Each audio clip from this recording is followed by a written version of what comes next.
শুরু হয়। জি। এটা 3 বছর মেয়াদি থাকে, 5 বছর মেয়াদি থাকে। আমাদের দারুল আরকাম মাদ্রাসার এই প্রকল্পটা 3 বছর মেয়াদি। জি। কিছুদিন আগেই, কয়েক মাস আগে মেয়াদ শেষ হয়ে গেছে। একটা প্রকল্পের যখন মেয়াদ শেষ হয়ে যায়, নতুন ফেজ, নতুন পর্ব, নতুন কিস্তি যখন শুরু হয়, আবার এটা নিয়ে ফাইল চালাচালি করতে হয়। প্রথমে অর্থ মন্ত্রণালয়ে যেতে হয়। অর্থ মন্ত্রণালয় লোকবল অ্যাপ্রুভ করেন, অর্থ অ্যাপ্রুভ করেন, ওনারা কোয়ারিজ করেন, ওনারা অনেক কিছু জানতে চান, এগুলো আমাদেরকে জবাব রেডি করতে হয়। এরপরে যায় পরিকল্পনা মন্ত্রণালয়ে, আইএমইডির পরামর্শ নেয়। এরপরে পিইসির মিটিং হয়, প্রজেক্ট ইভ্যালুয়েশন কমিটির মিটিং হয়। এরপরে একনেকে যায়, এরপরে টাকা ছাড়া হয়। আপনি জেনে খুশি হবেন, আপনার মাধ্যমে আমরা দর্শকদের জানাচ্ছি যে দারুল আরকামের মেয়াদ যখন শেষ হয়ে যায়, আমরা তাৎক্ষণিকভাবে সেটা অর্থ মন্ত্রণালয়ে এই প্রস্তাবটা আমরা পাঠাই। তারা বেশ কিছু আমাদেরকে কোয়ারিজ দেয়, অনেক কিছু জানতে চান, এটা কেন হলো না, ওটা কেন হলো না, এবং কিছু তারা অভিযোগও করেছেন যে অনেক সেন্টারে পাঠদান ঠিকমতো হয় না। আচ্ছা। এই শিক্ষকরা বিলম্বে আসেন, অথবা ছাত্র সংখ্যা কম, এরকম অনেক। আমরা এগুলোর যথার্থ জবাব দিয়েছি, এবং তারা আলহামদুলিল্লাহ আমাদের প্রচেষ্টার ফলে তারা 1010টা সেন্টারকে তারা অনুমোদন দিয়েছেন। 2020 জন জনবল ওনাদেরকে ওনারা অনুমোদন দিয়েছেন। 246 কোটি টাকা অর্থ মন্ত্রণালয় আগামী 3 বছরের জন্য বরাদ্দ দিয়েছেন। অর্থ মন্ত্রণালয় থেকে ফাইল গেছে, এখন যাওয়ার পরে ওখানে সংশ্লিষ্ট শাখাতে আইএমইডি আছে, ওনারা কোয়ারিজ দিয়েছেন, প্রশ্ন দিয়েছেন, এগুলো আপনারা উত্তর দেন। জি। এক পর্যায়ে একটা রিপোর্ট আসলো যে এটাকে সরকারের আওতায় না রেখে বেসরকারি মাদ্রাসা যেভাবে চালায়, জনগণের অর্থায়নে ছাত্রদের বেতন দিয়ে এভাবে চালানো হোক। আমরা এগুলো সংশ্লিষ্ট কর্তৃপক্ষের সাথে আলাপ করে, এমনকি পরিকল্পনা মাননীয় পরিকল্পনা উপদেষ্টা জনাব ওয়াহিদুল মাহমুদের সাথে আমি 2বার কথা বলেছি। আচ্ছা। যে স্যার এটা পাস করাই দেন, ওখানে রিপোর্ট যাই থাকুক, এখানে 2020 জন শিক্ষকের রুটি রুজি জড়িত, এটা ধর্মশিক্ষা। আবার আমি ওনাকে, আজকে ক্যাবিনেট মিটিং ছিল, মিটিংয়ের পরে আমি বলেছি স্যার এখানে যে পাঠদান করা হয় আপনার একটু আইডিয়া থাকা দরকার, আমরা কী পড়াই।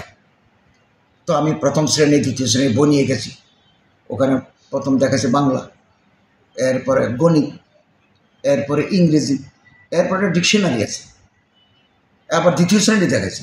এর পাশাপাশি আবার ধর্ম আছে, আরবি ভাষা আছে, আকায়েদ আছে। অর্থাৎ আমি ওনাকে বোঝাতে সক্ষম হয়েছি, একটা ছেলে যখন দারুল আরকামে 2 বছর পড়ে, সে ইচ্ছে করলে স্কুলেও যেতে পারে, সে ইচ্ছে করলে মাদ্রাসায়ও যেতে পারে। এটা ইউনিক এডুকেশন সিস্টেম, এবং বইগুলো বাংলাদেশ ওই পাঠ্যক্রম কর্তৃক অনুমোদিত।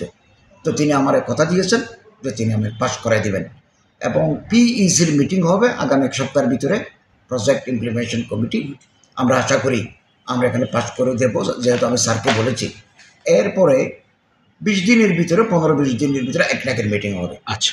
একনাকের মিটিং হলে আমরা মিটিংয়ে উপস্থিত থাকবো, আমার সচিব মহোদয় থাকবেন। আমরা আশা করি একনাকে এটা পাস করাই দেবো। ওনাদের মধ্যে একটা ধারণা ছিল না যে এখানে কী পড়ায়।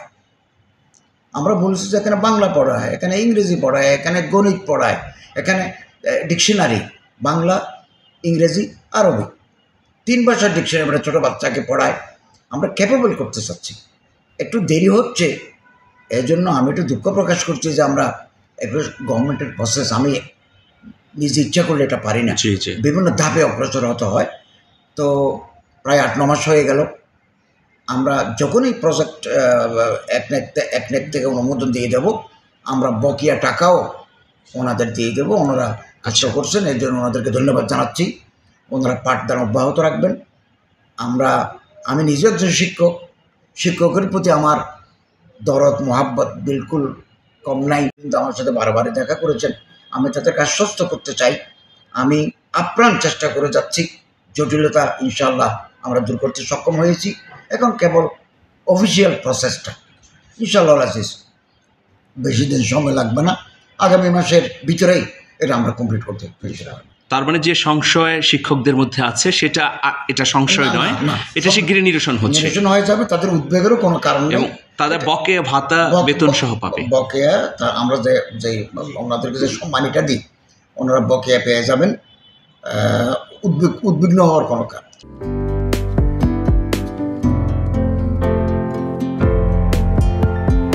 পহেলা জানুয়ারি 2025 ইউটিউব জার্নালিজমের অগ্রদূত changetv.press 6 বছর পেরিয়ে পা রাখল গর্বিত। আমি অত্যন্ত আনন্দিত হলাম যে চেঞ্জ টিভি আগামী কয়েকদিনের মধ্যেই 6 বছর পূর্ণ করবে।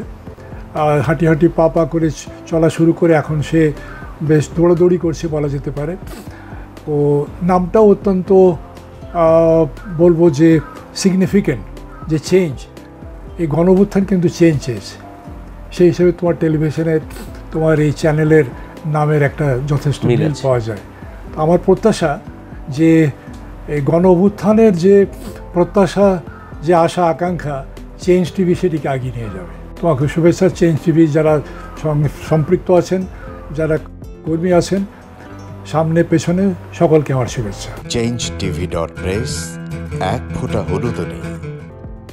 Online TV channel change TV 6 বছর ধরে ওনারা কাজ করে যাচ্ছেন। ইতিমধ্যে জনগণের হৃদয়ে স্থান করে নিয়েছেন। প্রায় 22 লাখ সাবস্ক্রাইবার আছে। আর যে কোনো অনুষ্ঠান 10 লাখের মতো মানুষ এটা প্রতিদিন মানুষ দেখে থাকে। আমিও এই চ্যানেল নিয়মিত দেখি। তো চেঞ্জ টিভির পক্ষে আমির মোমিনুল মানিক সাহেবের উপস্থাপনা, প্রশ্নের ধরন, এগুলো জনগণ দেখতে চায়, শুনতে চায়। আমি চেঞ্জ টিভির উত্তরোত্তর সমৃদ্ধি কামনা করছি। changetv.press এক ফোঁটা হলুদ নেই। চেঞ্জ টিভি তো আমি তাদেরকে আমার অসংখ্য শুভেচ্ছা জানাচ্ছি, কারণ তারা যে ভূমিকা রেখেছে এই সময়, একটা কঠিন সময় ছিল, সেটাতে যেমন ভূমিকা রেখেছে, এমনকি 5ই আগস্টের পরে নতুন বাংলাদেশেও তারা তাদের সেই তীক্ষ্ণ একটা সমালোচনামূলক এবং যেটাকে আমি গঠনমূলক বলব সেরকম একটা ভূমিকা রাখছেন। তো সেক্ষেত্রে আমরা মনে করি যে এই ভূমিকা আমাদের দরকার, আমরা চাই এটা থাকুক এবং আরও যেন সমৃদ্ধ হয়। নতুন বাংলাদেশ নির্মাণে আমরা চাই যে চেঞ্জ টিভি যে সমালোচনাগুলো করছে বা যেগুলো আমরা তুলে ধরছেন সেটা এমন করে করবেন যেন আমরা সেখান থেকে শিখতে পারি এবং সবাই মিলে যেন আমরা নতুন বাংলাদেশকে সত্যিকার অর্থে বৈষম্য বিহীন একটা সমাজ গড়ে তুলতে পারি, সেটা আপনারা সহজ চেষ্টা করুন। changetv.press এক ফোঁটা হলুদ নেই। আগামী জানুয়ারি মাসের 1ম তারিখে আপনারা 6 বছর পূর্ণ করতে যাচ্ছেন। আপনাদেরকে শুভেচ্ছা জানাচ্ছি, আন্তরিক ধন্যবাদ জানাচ্ছি। আমি আশা করব চেঞ্জ টিভি অতীতে যে বলিষ্ঠ ভূমিকা পালন করেছে, আগামীতেও আপনারা সেই বলিষ্ঠ ভূমিকা পালন করবেন। আমি আমার এলডিপির পক্ষ থেকে, মুক্তিযোদ্ধাদের পক্ষ থেকে আপনাদেরকে আন্তরিক মোবারকবাদ জানাচ্ছি, শুভেচ্ছা জানাচ্ছি। আশা করি দিন দিন আপনারা উন্নতির শিখরে এগিয়ে যাবেন। ধন্যবাদ। changetv.press এক ফোঁটা হলুদ নেই। অতীত সরকারের আমলে 10 বছর আমি কোনো ব্যবসা করতে পারিনি। আমার ব্যবসা বন্ধ করার জন্য যত রকম দরকার সব কাজই করেছে, শুধু একটাই বাকি রেখেছে, আমি গুছিয়ে নিয়ে যাইনি। নয়া দিগন্তর মাধ্যমে যাদেরকে আমরা চেষ্টা করেছি সার্ভিস দেওয়ার জন্য, এরা আমাদের অনেকেই খোঁজখবর রেখেছে। ব্যস্ততার জন্য হয়তো দেখা সাক্ষাৎ হয় না, কিন্তু আমি একজনকেই পেয়েছি।